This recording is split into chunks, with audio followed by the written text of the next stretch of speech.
Welcome back. I hope you had a great time writing down your crazy ambitious goal, and I really look forward to hearing how crazy you could get. I know in the past people have said, my dream is to be filmed for a presentation on the internet. Wow, that is somebody's goal. Another person said that their goal is to become the next Secretary General or the president of their country. I've heard people say it's their goal to be a billionaire or to start companies. So I hope that you went crazy with your dream and your goal, because now I'm going to share with you some other crazy, ambitious goals. The success of the Millennium Development Goals were enormous. People were inspired. But having the experience of 15 years of goal setting and goal achievement, they learned a lot of lessons. And one of the lessons that they learned is that the 8 goals that were developed in the UN headquarters didn't really reach all of the people.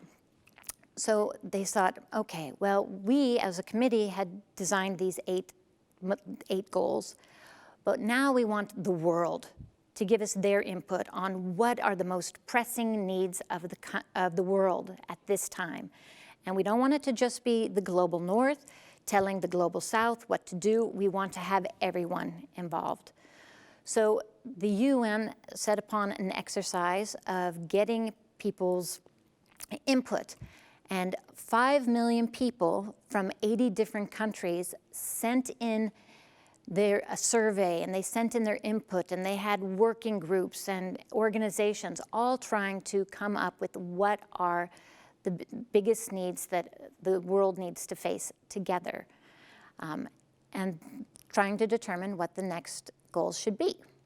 So what they came up with is the Sustainable Development Goals. They developed 17 goals, 169 targets, and 235 indicators for how they should reach these challenges that the world is facing.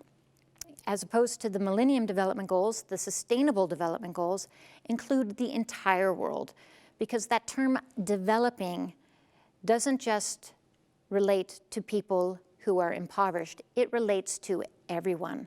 I don't know a single country in the world that doesn't need to develop. We all are growing, we are all doing our best, and we are all trying to do better. And the problems that the world is facing now are problems that we can't solve by ourselves. You know, the big rich countries, Europe and China, they cannot solve these problems alone. I, as an individual, cannot solve these problems alone. We need everyone working together to make sure that we can solve these problems, and we all have a role to play. So these are the Sustainable Development Goals. Like I said, 17 goals to make the world a better place, more inclusive and fair for everyone. The first goal, no poverty. That means no poverty in all of its forms anywhere. I want you to note the language there. This is very similar to the goal that was in the Millennium Development Goals, but it said reduce poverty and social inclusion, or social exclusion. This one says no poverty. In this generation, in the 15 years from 2015 to 2030, we are going to end poverty in all its forms everywhere. Now, how do you define poverty?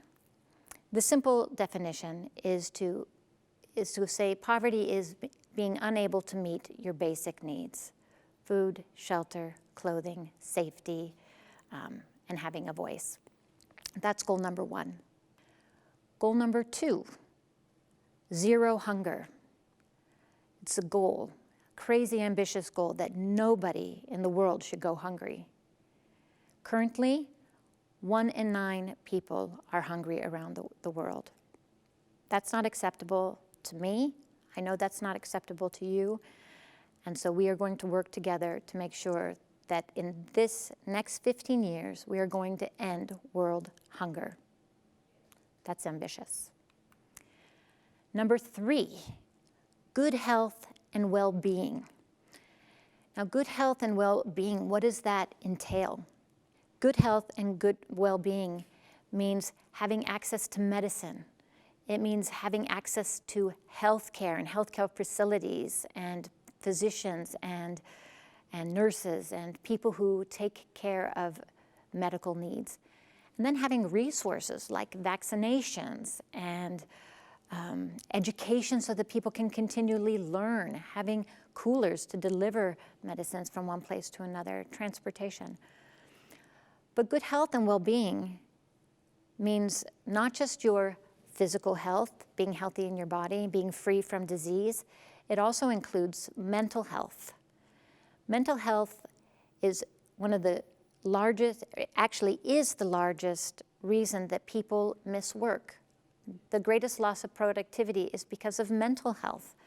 So when we talk about good health, we need a full idea of what health is. And that means healthy lifestyles, healthy routines, exercising, eating healthy food, having access to education so that you know what is good and healthy for you, and of course, being in a place where your mind is healthy, that you feel good. So good health and well-being is number 3. Goal number 4, quality education. This means facts and figures and statistics and real education, not conspiracy theories, not ideas based on cultural practices that might not be relevant. We are talking about quality education.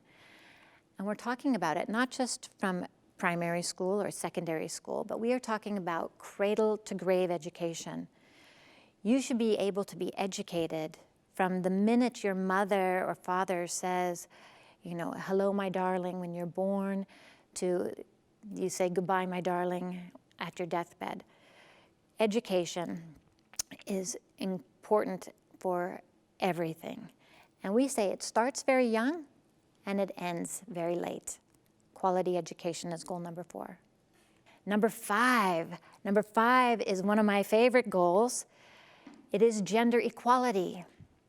What is gender equality? It means treating men and women with the same rights and the same responsibilities and the same benefits and the same respect.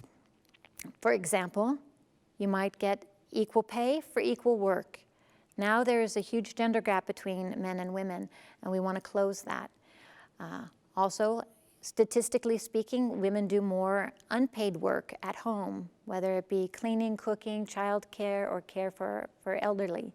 Gender equality means having equal responsibilities, equal respect, and equal rights under the law. Goal number 6, clean water and sanitation. This is something that many of us take for granted, that we can have clean water or be able to go to the bathroom in safety and in clean conditions. But that's not the case around the world. When we were talking about the Millennium Development Goals, we learned that 2.1 billion people got access to improved sanitation. However, there's still 2.4 billion people lacking proper sanitation. That's not acceptable. That is 1/4 of the world's population that doesn't have quality sanitation. And 663 million people do not have access to clean drinking water.